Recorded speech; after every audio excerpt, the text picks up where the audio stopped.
What's up, guys? It's your boy, Curly Fries. And I don't think there has been another company that makes billions of dollars and makes terrible games. Now, let's be real here. Most games in the gaming industry right now do that. But today we're talking about a specific one, and that's Game Freak. So, recently, I saw the Pokemon Legends ZA trailer, or the extended trailer, whatever it's called, and I was kind of let down by it because I thought, this is my personal opinion,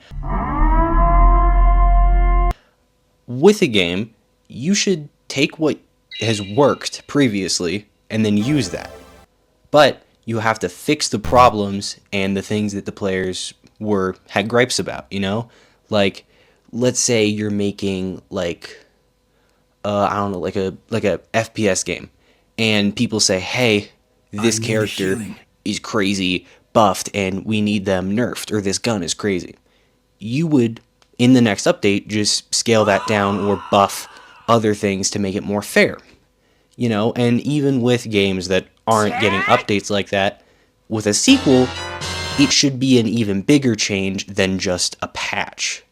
And with a new game, but in the same series, that game should take it, like, the concepts that already worked, and go to the moon with it. You know, take everything, dial it up, whatever worked, times it by 2, whatever didn't, get rid of it. But I don't think Game Freak knows that you're supposed to do that.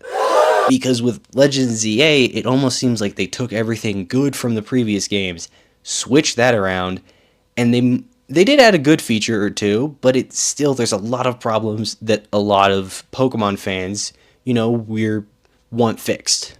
Oh my gosh! What do I do? So let's just get into it. Whenever I first saw the trailer, the first thing you notice is the graphics. I mean, it's a Pokemon game. All of the games since they moved to 3D have been looking kind of bad. Now, I'm not saying that 3D is a bad idea, they shouldn't do it.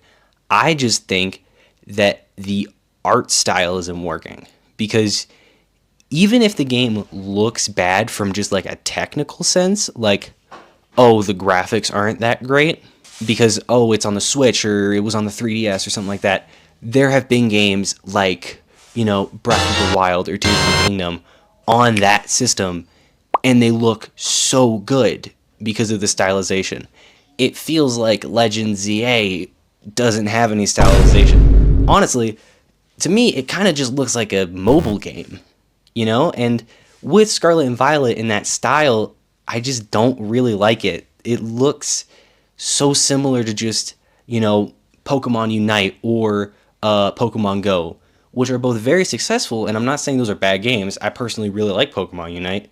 I'm just saying the mainline games shouldn't look like that, because those games are more off to the side. Even if they are pretty big, you should have more resources going into your main games, like Legends ZA. Like I said, it kind of looks like a mobile game, but that's just a personal preference of mine, and if you like it, good for you. I think they should do something a little bit different.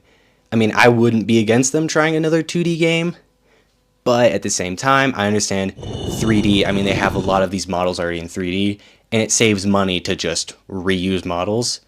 But at the same time, this is like $1 billion company, and Pokemon is like one of the top franchises, period.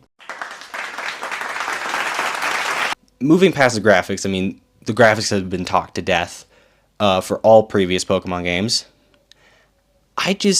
One of the core features of, you know, Legends ZA and Scarlet and Violet, and even a little bit in Sword and Shield that did really well and I thought were very good, was the way you caught Pokemon, the way you interacted with them. Not like the battling system, no, like interacting with wild Pokemon, and you could just walk around and then find Pokemon. And they were trying to do that in Sword and Shield. It wasn't as good. They did have like specific zones, but it was just out in the wild. And then you get to Legends Arceus, the render distance just wasn't that far, so it would only be like a couple Pokemon, and they just didn't optimize it. Then you get to Scarlet and Violet. you see Pokemon just doing what it says that they would do in their Pokedex. Like if this Pokemon likes to be on the beach, it's over on the beach. If this Pokemon, is flying, you might see a Wingull on top of a, what's it called? One of those, like a lighthouse or something like that. But then now with the introduction of these wild zones, it's kind of just removing that. And you're moving backwards into like the older generations where it's just you walk into the grass. Which I'm not saying there's anything wrong with that. I'm just a little confused on why they're going back to that and not going forward. Because I feel like Pokemon has to get better and it has to change what it's been doing, because this is only going to work for so long. It's only going to be, people are eventually just not going to care about Pokemon anymore. And I think a lot of people with the reveal of Legends ZA just don't care anymore because it looks exactly like Scarlet and Violet and nothing has changed. And Scarlet and Violet, I played it, I thought it was okay, but you'd think it'd be better for Legends ZA. And one of the things that, if this happens with Wild Zones, I'm going to go crazy. If there's like a loading time, like, oh, you're walking into a Wild Zone, and then they, like, you know how you'd walk into a building in like Scarlet and Violet, and you'd like, it would load and then you're in the building? If they do that with the Wild Zone, I don't know, because it looked like you kind of just walk at it and then you're inside of it. But then, I don't know. I still think that the Wild Zones should have been different and maybe just not. I think it would be better, honestly, if they just removed the like, oh, it's a zone where their Pokemon are going to be and calling it a Wild Zone and having it sort of sectioned off. I think they should have just left it open so that it feels more just like the city and then there's just Pokemon over there.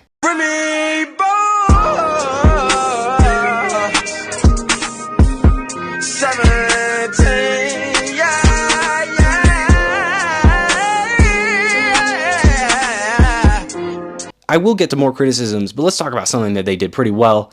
I think the new battle system of like the real-time battles is a very cool idea, but this is something that we should have had a while ago.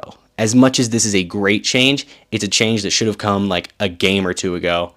And they were experimenting it with Legends Arceus with like the boss fights, and I just think it should have happened sooner, but it is good that it happened finally. But the one thing that I wonder is also, like, right before the Legends ZA trailer, there was that like Pokemon Champion thing where it's like all of the games you can just like battle. It's just a battle sim. How is there going to be like a mode where you can do the like Legends ZA battling, or is that just going to be if you bring a Legends ZA Pokemon in, they just fight normally, like the normal battle of like your Pokemon just kind of stare at each other and then whoever has the higher speed gets to move first. But that's not really a huge problem. I'm just curious of how they're going to handle that. I'm pretty sure they also said the game is only set in Lumiose, which I think if they make it big enough, it's not that much of a problem. I would have preferred to even have like a little bit of a forest area, like you could just go out. But who knows, they might, if Legends ZA does well, they might make a DLC where they add more Pokemon in, and then they add like, oh, here's a wild zone, or like, here's another city in Kalos that you can go to, or something like that. But, I mean, Pokemon, it's just in this boat where everybody gives them money no matter what the game is like, because so many people love these games. And I'm not saying it's blind nostalgia, because these games are decent. They're even a little bit more than decent. But, like, they're better than most games. But for a company of this caliber, Pokemon being the number one, like, franchise ever, you'd think that the games would be some of the best games you've ever played in your life. But it's kind of just been copy and paste for the past couple of years. And even reusing old assets and animations kind of looking kind of wonky, you know? And like battle animations in Scarlet and Violet, they were all right. But then some of them were literally just like Tail Wipe was just hilarious because every single buddy, like it's the same thing. You don't even move. You just jump up and down, turn around, jump up and down, and then like there's no animation to that. That's just moving something. That's something that you'd think like an indie company would do to cut back resources, not Game Freak, one of the top game developers. I do think that Pokemon ZA isn't going to be a super bad game. I'm just a little bit disappointed that a lot of these really crucial changes I think that should have happened didn't happen. And a lot of the things that was working and was kind of perfect. Like the wild, just seeing Pokemon in the wild got kind of tweaked.